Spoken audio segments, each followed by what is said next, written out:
is this? 2005 Ford Focus 2.0, 5-speed, needs a clutch. Pulling the clutch in the yard, back to it, at least for a little bit.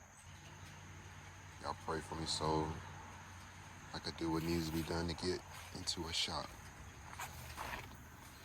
Mosquitoes are crazy out here. But pretty much where we left off, gonna try and wiggle the axles out because they don't want to come out of the spindles. Gonna drain some fluid so it isn't a mess.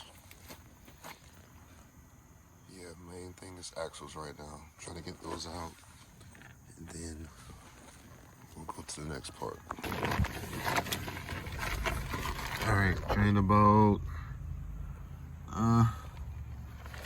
maybe about 3 or 4 quarts. Putting the plug back in. Don't want to lose that. All right, so I was talking about the axles. They don't want to come out the spindles. There's a bracket here. One bolt higher than that. One on the other side. I'm gonna take those out. Hopefully I can slide the axle back on each side, pull the spindles back, so I'll be clear from the transmission enough. Drop the lower mount.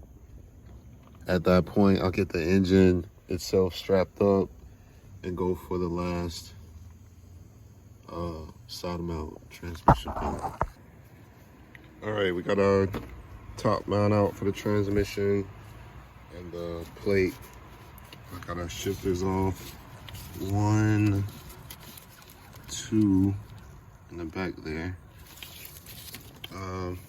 One plug there, one plug on the back side. I think you saw it earlier, had the heat shielding on it. Brake line, or brake fluid line, sorry.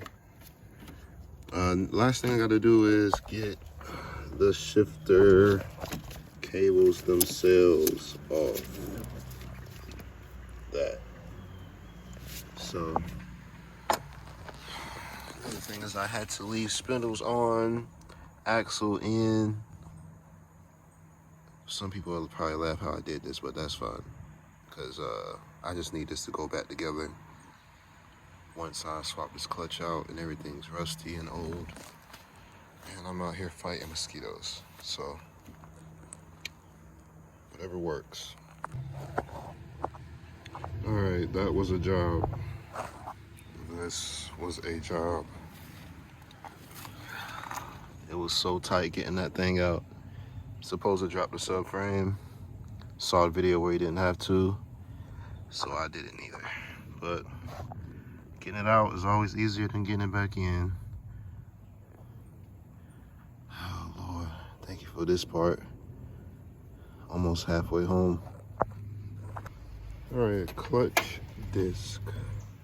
It does not look too old. You can see right here it has a little indicator thing letting you know when it's close. I mean, it's got some wear, but looks like this may have even been changed before. Or it does have some wear.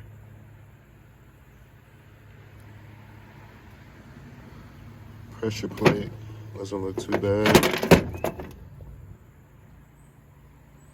It looks like it's been changed to me. Main thing I think was this issue was got fluid in the bell housing of the transaxle. And I think it's slave cylinder is bad, leaking. We're halfway home. I don't know how we're gonna get this back in, but we're gonna do it. This is an interesting design. It's got the slave and the throw out together. And the front seal is on the slave. Bleeder on top. Quick connect.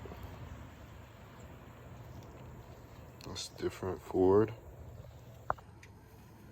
We're back, day 2.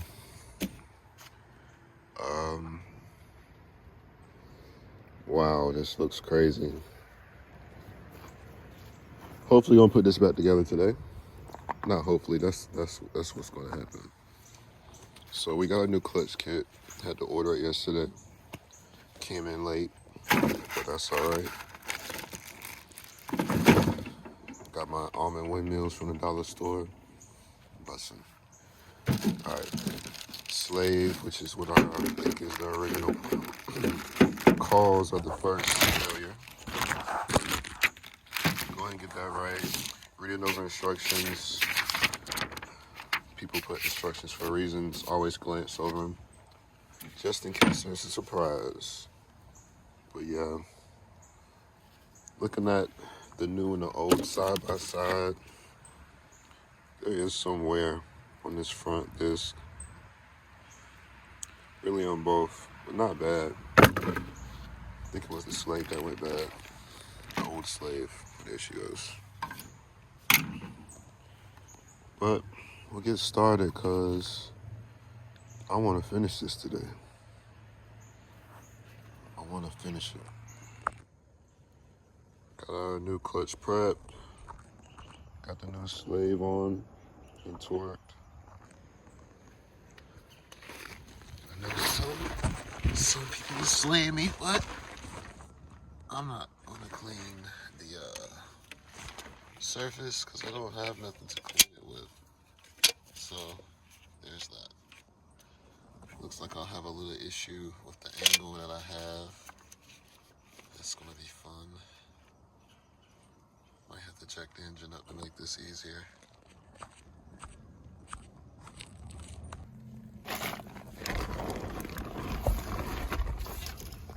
What do y'all think?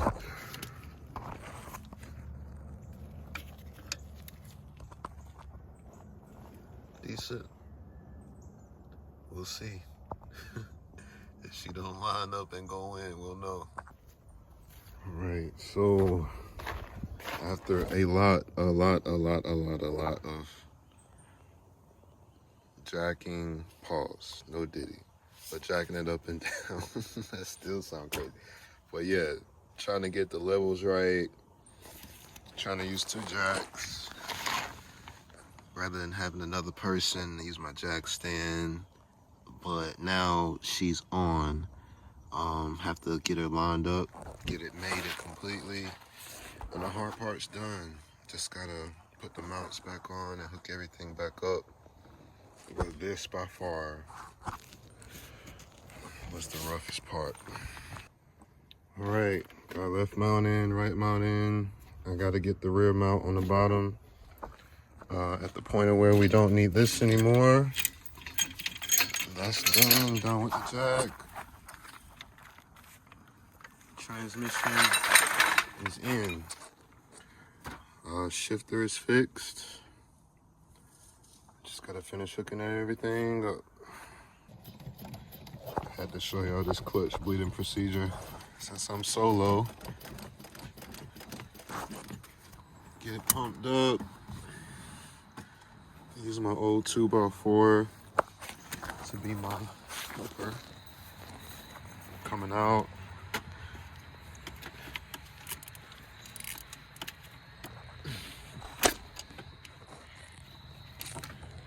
See if we can get the rest of this air out.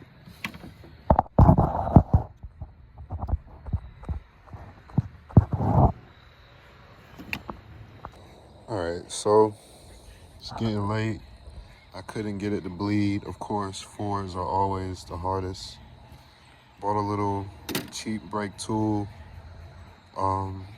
Pretty much ran it like this. This is a piece off my other tool.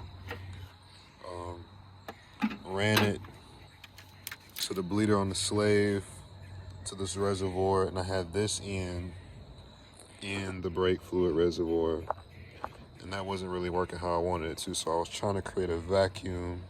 So I clamped this line, turned this upside down so that the fluid will be in the way.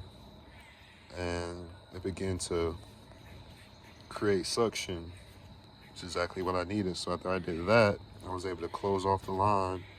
And now I'm able to do this manual bleed where I'm using this stick as my, this 2x4 as my helper. Pump the brakes up. And hopefully after a few times, she'll pump up. All right, so about ready for the start. Got the battery back on. I don't even know. I can't even hardly think straight. I'm so tired. But everything should be together. Did my double checks. I think it's ready to start. Finally got a clutch pedal. So we'll see.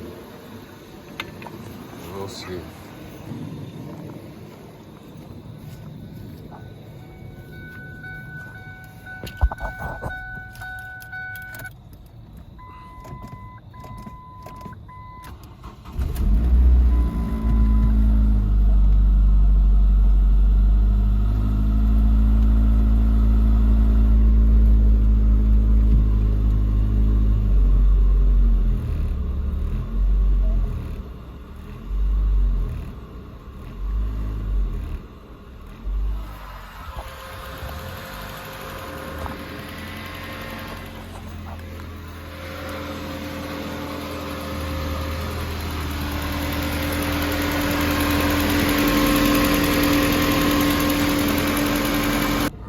She started. So far so good.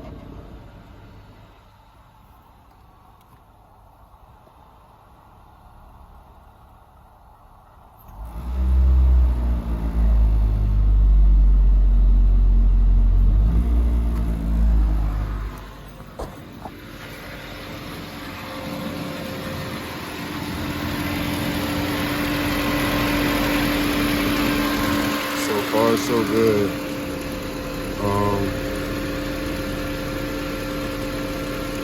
About to put it on the ground. See how it does on the ground. Everything on the dash is looking solid. I'm just gonna let it warm up. The brake pedal feels better now that it started. All right, so when I got to this vehicle, I didn't do a diagnosis. The battery was dead. The customer just asked me to put a clutch in. So when I got to it, I did notice the brake pedal was super firm and the clutch pedal was non-existent. So I, didn't really want to get into a diagnosis. I was there for a clutch. I don't really know what's going on with the brake pedal. So I did the job and I wanted to put this portion in because this customer's clutch master cylinder also failed. I'm going to make another video, but at the end of this one, I just wanted y'all to see that if you see fluid leaking through the firewall down by your clutch pedal, the clutch master cylinder sits on the back side, on the other side of the firewall. That could possibly be an issue. I do feel like his original issue was this clutch master cylinder, but that slave cylinder did look suspect to me, and there was wear on the clutch. All in all, we did get this customer fixed up after we replaced the clutch master cylinder, and I will make a video for that very soon. Please subscribe and like. We appreciate you watching. Thanks.